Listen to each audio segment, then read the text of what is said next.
هدانا لهذا وما كنا لنهتدي لولا أن هدانا الله والصلاة والسلام الأتمان الأكملان على ملاذ الورى وشفيع الأنام سيدنا ومولانا محمد عليه أفضل الصلاة وأزكى السلام والسلام عليكم. J'aurais aimé continuer en arabe, j'aime tellement cette mélodie, mais bon, nous avons des invités.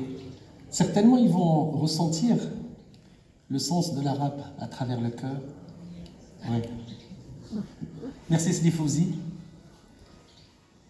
pour cette organisation, pour ce festival, pour cette assemblée et aussi pour le choix de cette thématique. Je vais d'abord rebondir sur quelques notions qu'il a énumérées tout à l'heure, particulièrement quand il a parlé de connexion. On a parlé de Sidi Jamal et puis il a parlé de la connexion sur le lieu.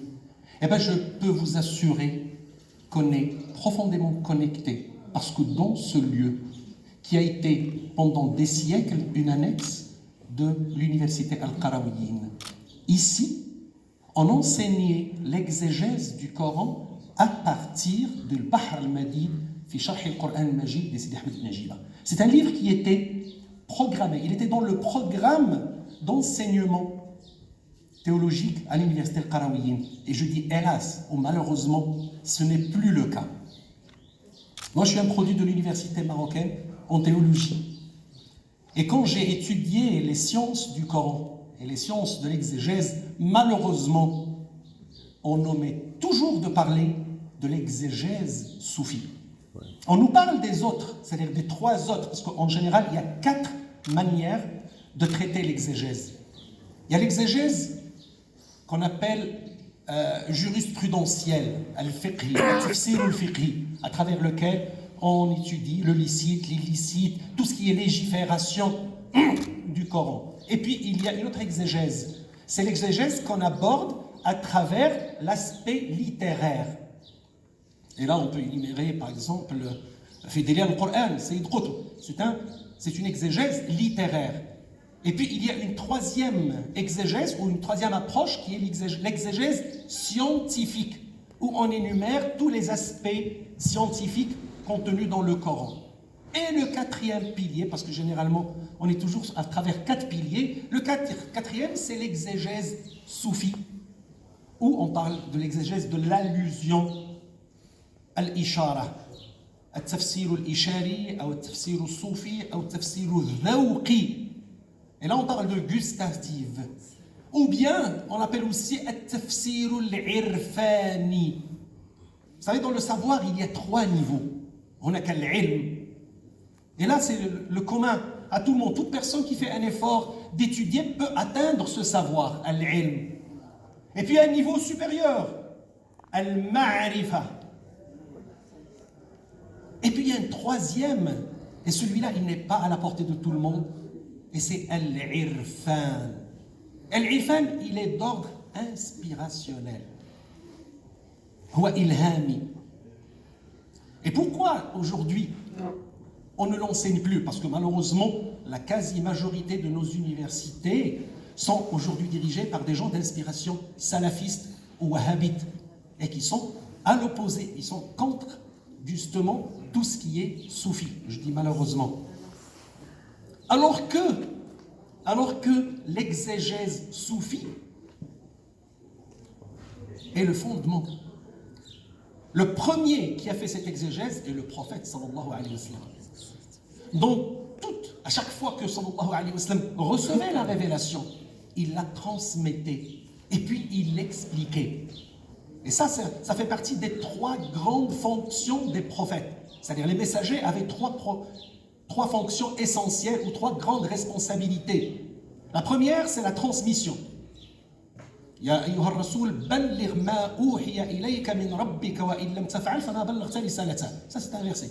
Ô prophète, transmets ce qui t'a été révélé et si tu ne le fais pas, donc tu n'as pas accompli ta mission.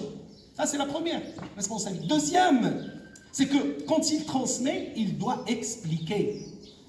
Wa anzalna ilayka adh-dhikra. Nous avons fait descendre pour toi cette révélation pour que tu l'expliques.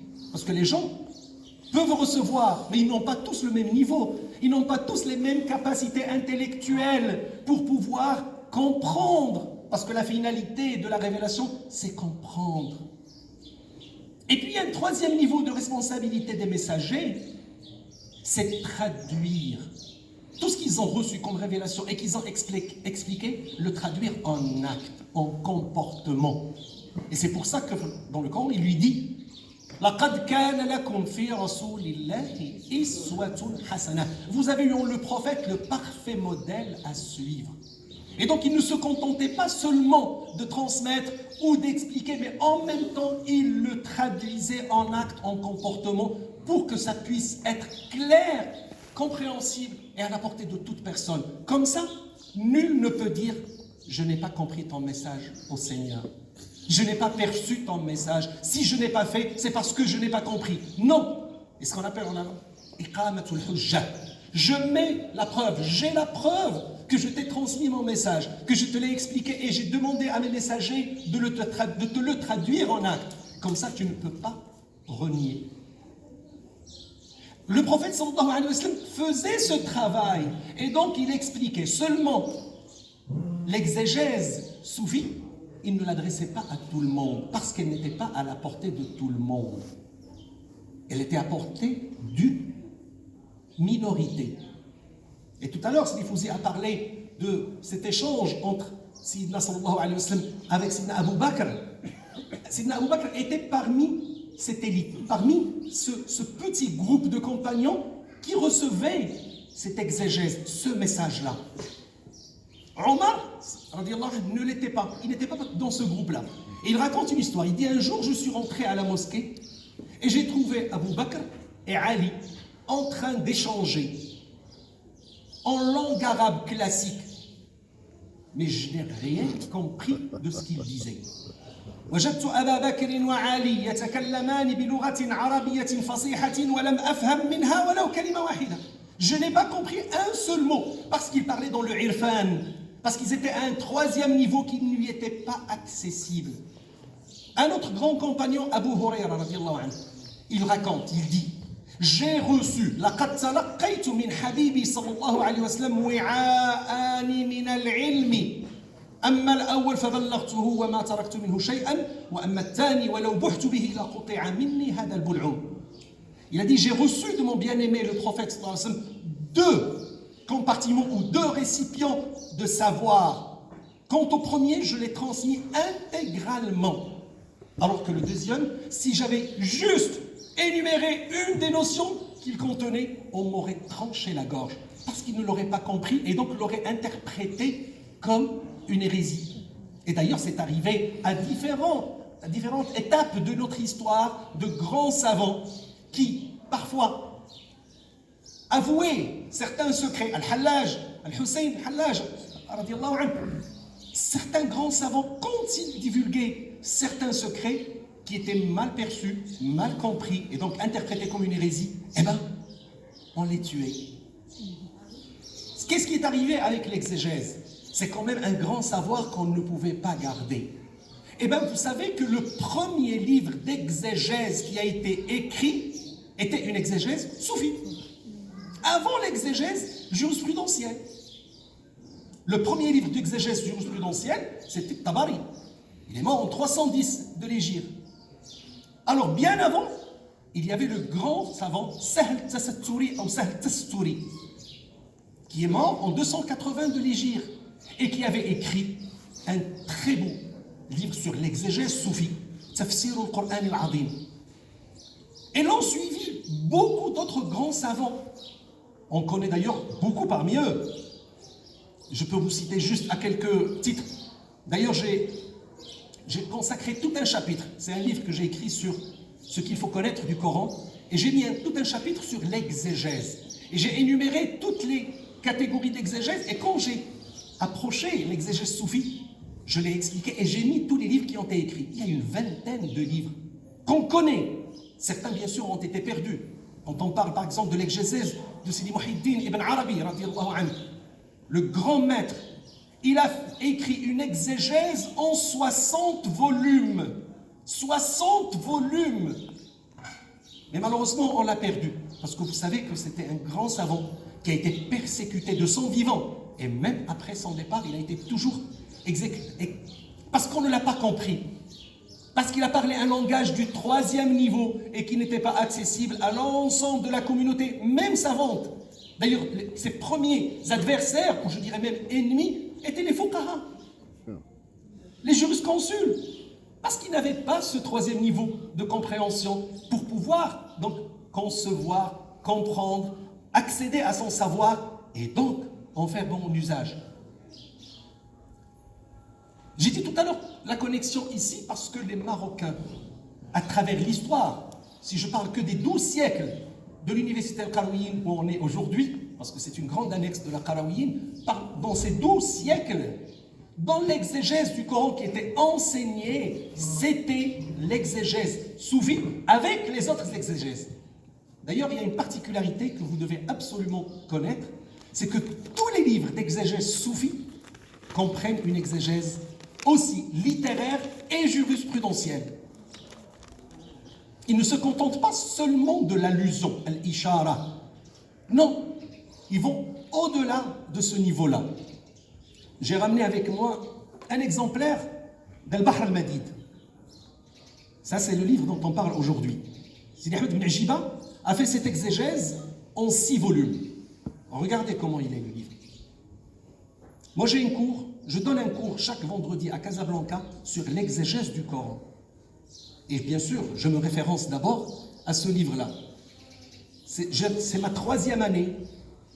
On n'est pas encore à la moitié du 1er volume. On est encore à Surat al-Baqarah, particulièrement, on est au Hizb, le 3e. Parce que c'est tellement profond. Et puis quand on parle d'exégèse par inspiration, dès que vous commencez à en parler, mais avec une profondeur, avec une sincérité, avec une adresse totale, iqbal tam, sur le Seigneur, vous recevez cette inspiration. Et automatiquement, vous pouvez rester dans un verset, un seul verset, vous pouvez rester toute une séance, et d'ailleurs les séances sont de 3 heures. Pour vous décrire la profondeur.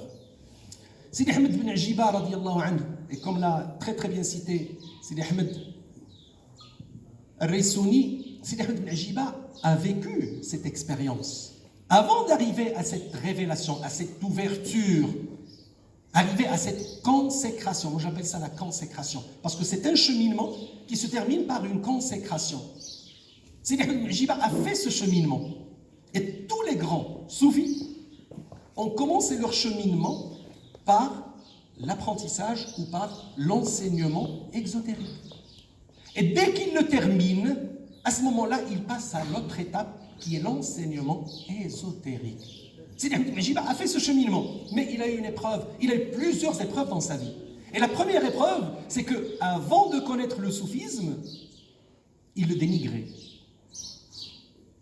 Il a fait son enseignement ici à la Qarawiyyin. Et comme beaucoup de jeunes en début de leur cheminement, il a commencé à dénigrer le soufisme, à le renier, à le critiquer, parce qu'il n'avait pas encore accédé à ce niveau, ce 3e niveau de compréhension.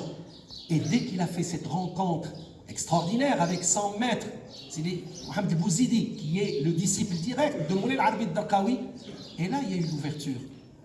Il y a eu cette ouverture, mais pas la consécration. Il y a eu cette ouverture où il a vu cette lumière qui l'a illuminé et qui l'a mis sur le chemin.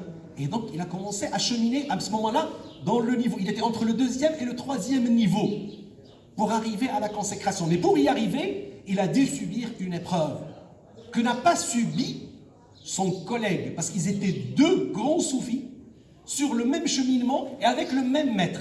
Sidi Mohamed Harrak et Sidi Ahmed ibn Ajiba. Chacun a eu droit à une approche. Et ça, c'est le maître qui a décidé. Sidi Mohamed Harrak est passé par la voie de la beauté, al-Jamal, et Sidi Mohamed Bouzidi est passé par la voie de al-Jalal, al-Tajarrud. C'est-à-dire, comment on peut appeler ce Tajarrud? C'est le dépouillement. Le dépouillement, exactement, le dépouillement. Et c'était une épreuve très, très, très importante et très difficile à vivre. D'ailleurs, Sidi Fouzi tout à l'heure nous a parler de quelques passages où il racontait cette douleur, cette endurance. Mais quand même, c'est à travers ce cheminement qu'il est arrivé à la consécration. Et ce cheminement, même son maître, Moulay al-Arabi al-Darqawi, l'a connu. Moulay al-Arabi al-Darqawi a fait le même cheminement. Il était ici à la Qarawiyyin, en devenant un grand savant jurisconsulte. Il a cherché la voie de la consécration, la voie de l'élévation. Il a commencé à chercher son maître. Et en allant vers Moulay al-Jamal al-Amarani, il a eu le même, c'est-à-dire la même épreuve, la mise à l'épreuve. C'est une voie, c'est une étape que malheureusement tous les grands savants doivent subir. C'est à partir de là qu'ils peuvent accéder à cette consécration. Sidi Ahmed ibn Ajiba a vécu à une époque où il y avait de très grands soufis. Alors il y avait Sidi Ahmed ibn Ajiba, il y avait Sidi Mohamed Harraq, il y avait Moulay al-Arabi al-Darqawi, il y avait Sidi Ahmed Tijani. Ils étaient contemporains. Ils vivaient dans la même époque. Et il y avait bien sûr Awazan, Moulay Tayyib al-Wazani, d'ailleurs qui étaient leurs maîtres tous. Moulay al-Arabi al-Darqawi a fait ses premières classes chez lui, Moulay Sidi Ahmed Tijani a fait ses classes chez lui, tous sont passés.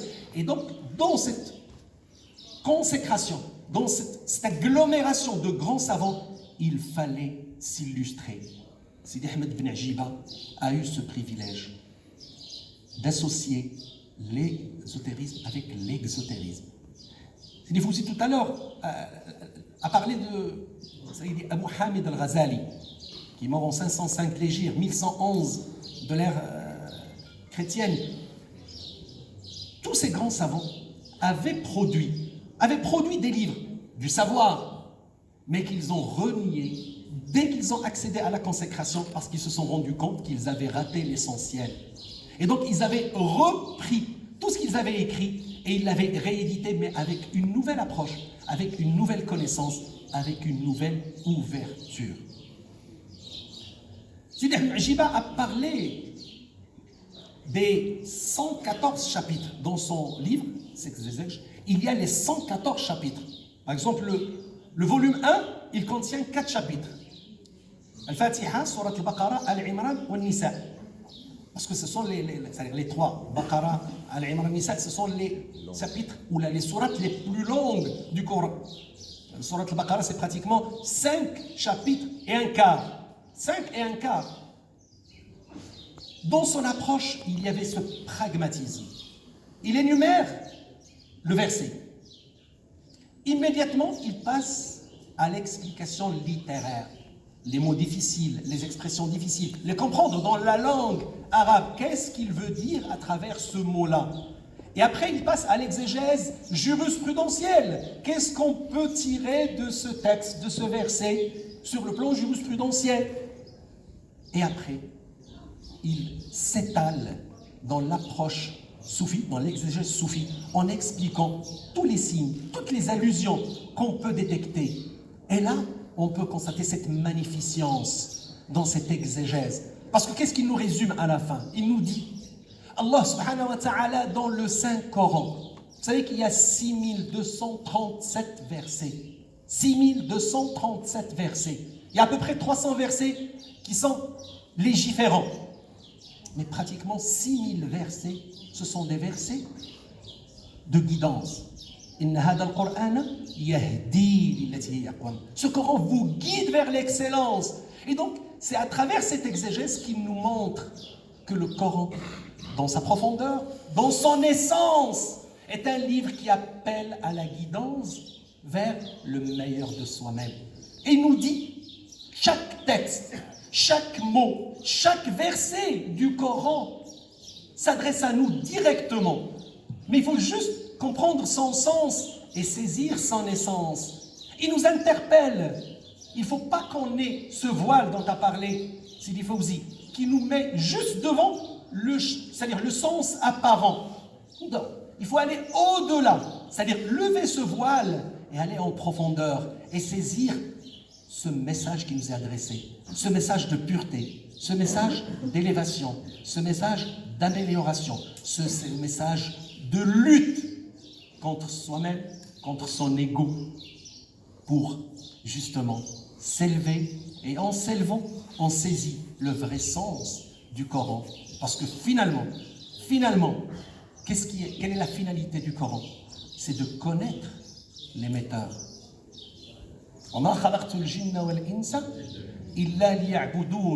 Je n'ai créé les djinns et les humains que pour m'adorer. Quand ce verset a été révélé, les compagnons étaient ahuris.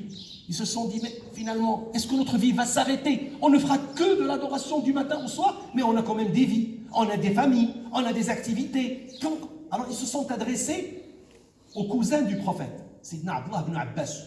C'était le cousin du prophète, mais que le prophète appelait le plus grand savant ou le plus grand interprète. Turjuman al-Qur'an. Habr al-Ummah wa Turjuman al-Qur'an.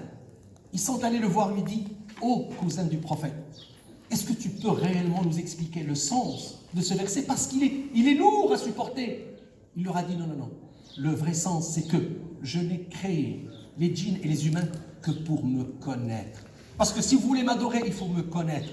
Et me connaître, vous pouvez me connaître à travers toutes vos activités dans la vie. Me connaître à travers mes attributs.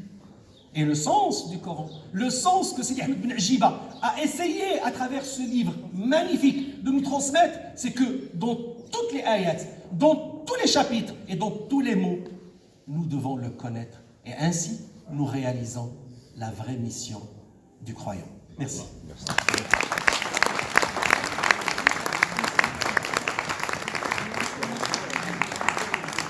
Merci beaucoup, Moulay Abdel Ouazzani, pour cet exposé magistral. Et voilà, et qui donne une connotation, une réverbération aussi à ce que nous avons échangé jusqu'à présent. Et maintenant, je vais donner la parole